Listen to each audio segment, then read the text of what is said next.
Welcome back to Spitballin Cards. In today's video, Jac Caglianone's getting called up. It may be a new era for the Royals. I've heard Barry Bonds 2.0. I've heard a lot of great things about Jac Caglianone. And his cards are pretty expensive, so do not buy them right now. Not to spoil anything for later in this episode. We also are going to be discussing Walmart Live. Walmart is now in breaking for some reason, probably because there's money to be made there, and so big corporations are moving that way. So in this episode, you have me, Scott. We have Ty, aka Raptor. That's his alter persona when he gets feisty, which is happening more and more lately. We love it, Raptor. We have Jeff and we have Phil. So let me tee up the Walmart Live first, and then we'll go into Jac Caglianone. Very first thing, we have seen GameStop pivot very heavily to trading cards, and they've even announced they're going to be focused on trading cards. Probably because you make a lot more money that way than video games. Yeah. And so GameStop almost went out of business and cards saved them, essentially, in my personal opinion. I can't see their financial records. Maybe they're public and I could. I just haven't looked. But either way, that's helped them. And Walmart saw that, and Walmart is good at making money. And so they're doing the same thing. And so you actually can buy spots of breaks on Walmart right now, from what I can tell. So who's our Walmart Live expert here? Is it you, Phil? Or is it Ty? I'm the GameStop expert. You're the GameStop expert. I will say that they're sitting on a lot of cash right now as a meme stock investor. So thanks to Keith Gill. But yeah, not the Walmart guy here. Okay, cool. Well, who knows the most about Walmart Live, and they want to break it down for us? I use Walmart to buy groceries and get deliveries. So maybe that makes me the local expert. I think you are. I think so. So yeah, I mean, basically they're launching this just like so many others, a live experience to shop. And when the GameStop news came out, I thought that was really weird and wouldn't work. And I was completely wrong about that. So in this case, I think this could work. I think this is a different audience than the everyday collector. This is not intended, I don't think, for people who are already actively participating in breaks in the hobby. I don't see people jumping from Whatnot or Fanatics Live or Loop or eBay Live or any of the others, TikTok Live or whatever, over to do Walmart breaks, unless there's some other incentive or something along those lines. I don't see that happening. But depending on how they're going to advertise this, could I be shopping for a grocery delivery order on Walmart and looking at, a soccer ball for my son, and then suddenly be like, you sure you want to buy this soccer ball, or do you want to buy the Tigers in this Topps Finest break? I don't know. Kids. Targeted ads. Yeah. They know how to get you. So we know hunger is a problem in this country, and it's about to get worse with Walmart Live. I can see some angry wives like, honey, why did you spend $500 at Walmart? Yeah. It's easier to lie about that and say, what's Whatnot? So anyway, exactly. That could be a problem. All right, Phil, what are your thoughts on this whole situation? Ruben went public within the last 6 to 12 months, talking about the profit margins of Fanatics Collectibles division, talking about a gross profit margin figure of above 20%, I believe, well ahead of the year prior. And you look at like some parts of the business that aren't very profitable and some that really are, that are way higher than that 20% number. Maybe their auction platform isn't doing as well as, say, breaking. So the former PWCC versus breaking, Fanatics Live app. So I think that there's a lot of companies out there that see how profitable Whatnot has been. They see how profitable the Fanatics Live app has been. They see how addictive it is. They see how sticky customers are and how much the average customer is willing to spend in a session. And they want a piece of the action. So a little bit surprising, but when you really think about it and you dive deep, it kind of makes sense. Walmart's been in the news a little bit, on the periphery over the last year or so, getting deeper and deeper into sports cards. And I guess this is their way. We've seen eBay do it. Now, whenever you go to eBay, there's a little ad for sometimes to accidentally click on it, some like eBay Live Breaker or something. And this is Walmart trying to get a piece of the action as well. And this is what you get when there's no regulations. It's just easier. It's easier for companies to operate in this space and cheaper. So you hit regulations. Jeff, do you think this could lead to regulations in the hobby?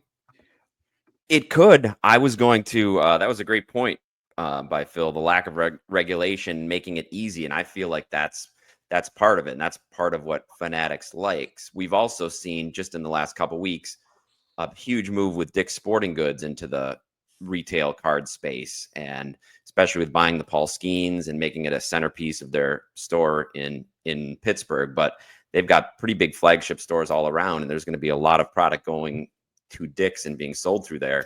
So it just makes me wonder how the allocation is going to work. They've been talking a lot about shops, local card shops, not getting the allocation that they might want based on how they do on these scorecards. And it seems like the move to the big box retailers for a lot of product is in full effect, and especially if Walmart's going to be doing breaks, because they're going to need a lot of stuff. They're going to need a lot of cards.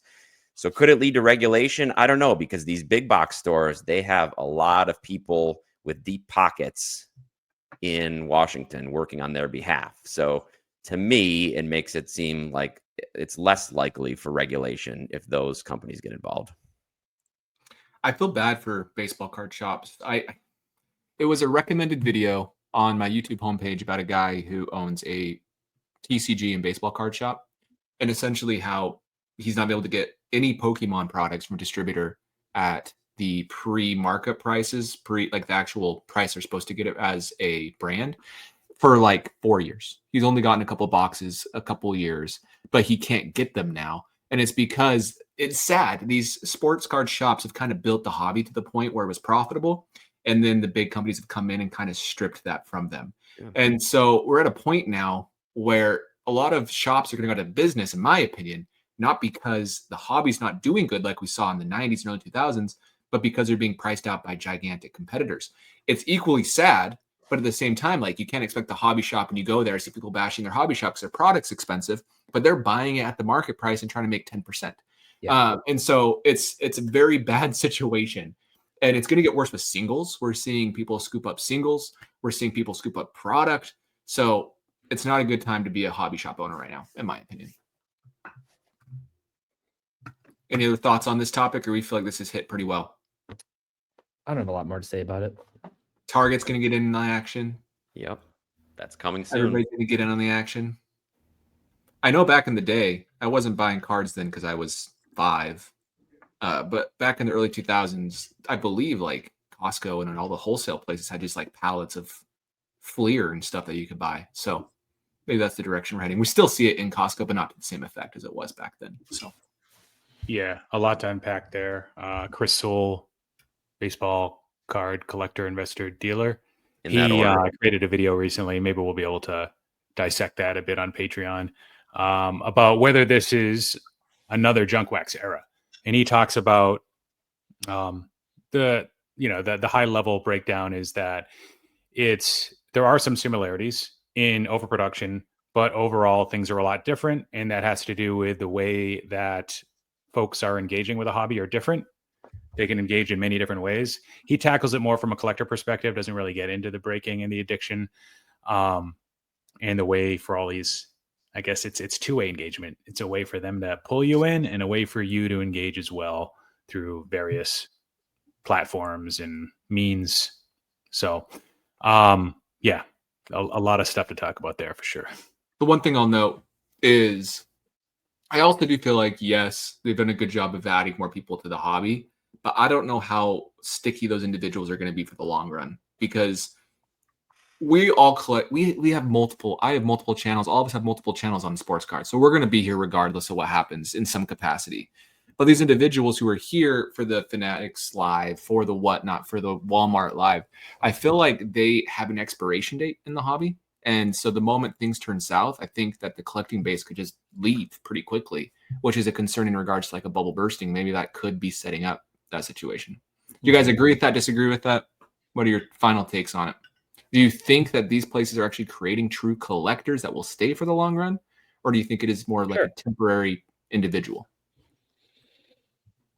I think it actually could create, it may even, I don't know. I'd have to think more about this, honestly, but I'm just off the cuff saying maybe it would create more true collectors who aren't as impacted by the ecosystem that's more about flipping and speculation as much as just like, I don't know, I bought some cards, I think they're pretty cool. I don't know.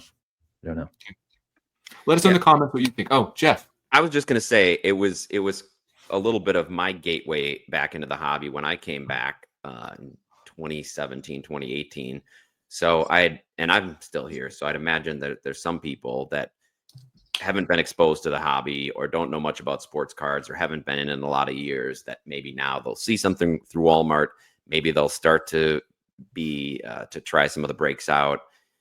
If they don't do too well, maybe they'll still stay in the hobby but get out of the breaking business. So yeah, I don't know that it'll build the hobby exponentially, but I also don't know that it's going to get a lot of people out of there. So there could be some people that come in. Cool. All right. Well, the last thing we want to talk about in this episode is Jac Caglianone. He is making his major league debut probably today. He was called up yesterday, so I'm assuming it's today. We're recording this on Tuesday, June 3rd. Probably will not come out until later this week. So with that being said, do you guys want to discuss Jac? What do you think about him, Phil? I'm actually kind of interested in this guy. He's debuting in about an hour and 45 minutes. The Royals face off against the Cardinals. He's facing Andre Palante. He's going deep. He's going deep. I actually put a futures bet on him to go deep. Nice. And part of this is a hedge because I didn't buy. Well, I could have been buying more 24 Bowman draft over the last few months. A product that I thought was reasonably priced. The hobby did not. And I ended up being right for the wrong reasons. I did not expect Caglianone to be that great. Most teams did not either. I mean, he slipped to 6th overall. But yeah, the Royals found a guy who's held his own. And that's, that's like saying it lightly. This is a guy with swing and miss issues cited in college and chase issues as well. He still has chase problems meaning he swings at pitches that aren't strikes, but he's making contact with those pitches and he's hitting those balls hard and he's hitting balls hard inside the zone. So in AAA, his strikeout rate was under 20%, so 16.7%. And with AA and AAA this year, he's been around 10% walk rate. And he's posted WRC pluses of 157 and better. So the power's been there, especially recently. So I think he's deserved this call up.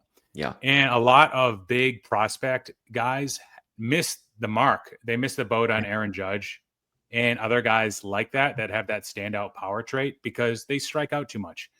But certain guys can adjust. Will Caglianone do it right away? Probably not. His profile is very similar to Nick Kurtz, who struggled, and then he kind of figured it out, and then he got injured. Caglianone, I mean, if you look at their hard hit rate, it was really close, like 55%. Like they both had a 55% hard hit rate in the minors. This is obviously the biggest adjustment yet, and the adjustment to the majors arguably is the hardest ever. I don't know what to expect, but I'm pretty excited. And like the brain part of me says he'll struggle. The heart thinks he's going to have a pretty good week with like 2 or 3 home runs. And this guy's posted like 116 plus exit velocities. He's got that. I wouldn't say it's like a perfect build. It's a little bit different of a build. If you guys haven't seen it, the legs are enormous, the hams and the quads. And we know Chris likes to talk about butts. The upper body, it's like Bryce Harper, but taller and on steroids. Like kind of has a frame kind of like that. So we'll see like if he struggles against the lefties. I think he faces a lefty like either tomorrow or the day after. And are they going to be quick to like bench him against the lefties? And how is that going to kind of work out because he is left-handed? Yeah, really excited. I will note he will not have rookie cards this year. He is past the due date, and so he will have rookie cards in 2026. So yeah, I believe he'll have call-up cards along with Meyer. Call-up cards is what they're on the top. It changes every year. It's usually like May 20th or so. Around Memorial Day, a little before. Yeah. Gotcha. So, but you can go to Topps now, Topps.com, go to Topps now, and you can see if they have a rookie debut or a rookie logo or the call-up designation. That's how you can tell when that cutoff is. I can do that later, but yeah. So that's one negative. I just want to say that the Royals, who I picked preseason to do pretty well, their offense has been terrible. They don't allow many runs, but their offense has been absolutely atrocious. I believe their outfielders combined have 7 home runs. The OPS plus of their starting outfielders, it's 79, 94, and 37 OPS plus for Hunter Renfroe. So I feel like they should give Caglianone a pretty long leash because they're getting nothing. In fact, I think Hunter Renfroe has a negative 1.5 WAR so far. So really, he could be doing very little and still be doing better than those guys. And I think it's exciting times because if he and Witt could be hitting back to back in that lineup for the next 10 years. That's a lot of good things to look forward to in KC. I've heard a lot of people upset that he got called up. I think it's good for the Royals they called him up, but if they would have waited, I think 10 more days or maybe less than that now, they would have had a full extra year of control. So people are like, why did you do it now? But the Royals have a feeling they need to win, and I respect them calling him up and not worrying about that extra year of control. Good for you guys not manipulating for once. The control probably matters a little bit less in today's environment with teams willing to extend younger players. Good call. So, and they did that with Witt. Yeah, great call. But to extend a guy like Caglianone, he's got to be like, elite. So we'll see about that. I think I heard a stat, Jeff, when you talked about how there's clearly a need in their outfield. I think I heard a stat that he had more home runs in a 7-day period than the entire outfield of the Royals all season. The whole year. Yeah. That ballpark they need it. That ballpark needs a true power hitter who can hit the ball hard and far because it's a tough one. We talk about Witt losing home runs. He's not had much power this year because of the ballpark. So a lot of doubles. But yeah, the pitching's been good. So I'd love to see the offense get going a little bit there. Yeah, definitely. Ty, any final thoughts on Caglianone before we wrap it up?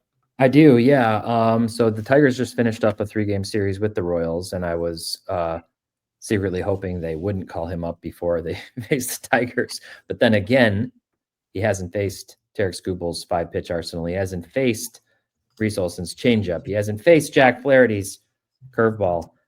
So maybe it wouldn't have gone well for him in that series where the Royals had 2 games with a combined 1 runs. The Tigers did 2, but we're not going to talk about that.